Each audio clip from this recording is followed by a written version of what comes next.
अब ध्यान देना है कि जहाँ पर ये गला ख़त्म होता है तो जिप यहीं से लगेगी, लेकिन यहाँ पर आपको एक चीज़ का खास ध्यान देना होता है कि जिप इसीलिए लगाते हैं ताकि कमर का फिटिंग जो अगर ज़्यादा हमने दिया है तब यहाँ का कमर का जो नाप रहता है वो चेस्ट राउंड से एकदम कम हो जाता है। जैसे कि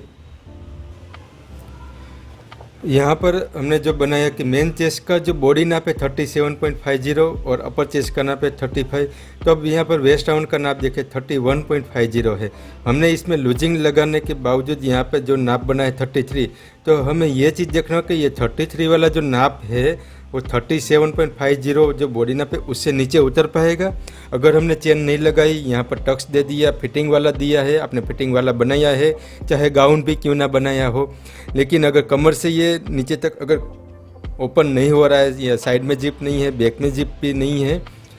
और कमर तक ही आपने जिप लगा दी, तो यहाँ पे कमर का नाप तो वही रहेगा जो टाइट है 33 है वही रहेगा। तो 37.50 जो मेन चेस्ट का नाप है वहाँ से ये इसका जो नाप है 4.5 इंच का डिफरेंस हो गया, इसलिए वो पहनने में एकदम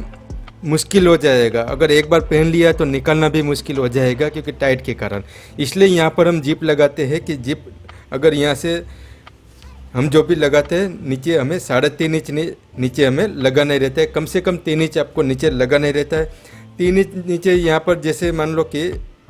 हमने यहाँ पर जिप लगाई यहाँ तक 3 इंच नीचे तक, तो यहाँ का नाप हमें देखना रहता है 3 इंच का निशान यहाँ भी कर दीजिए। अब यहाँ पर टोटल नाप देखिए, तो अब टोटल नाप यह बना है 9.25 इंच। 9.25 यानी इसका अगर चौथाई गुना करें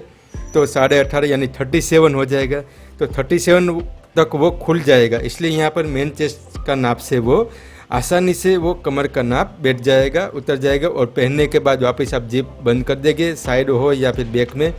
तो फिर वो फिटिंग बना रहेगा और जब आप निकालना है तो भी जिप ओपन करके वो सरलता से निकल जाएगा। इसलिए यहाँ पर जिप लगाते हैं, इसका ध्यान देना है।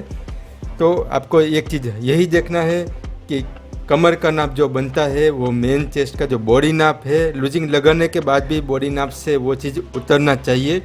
ये चीज़ से देखा जाता है कि कोई भी ड्रेस में चेन लगाने की आवश्यकता है या नहीं।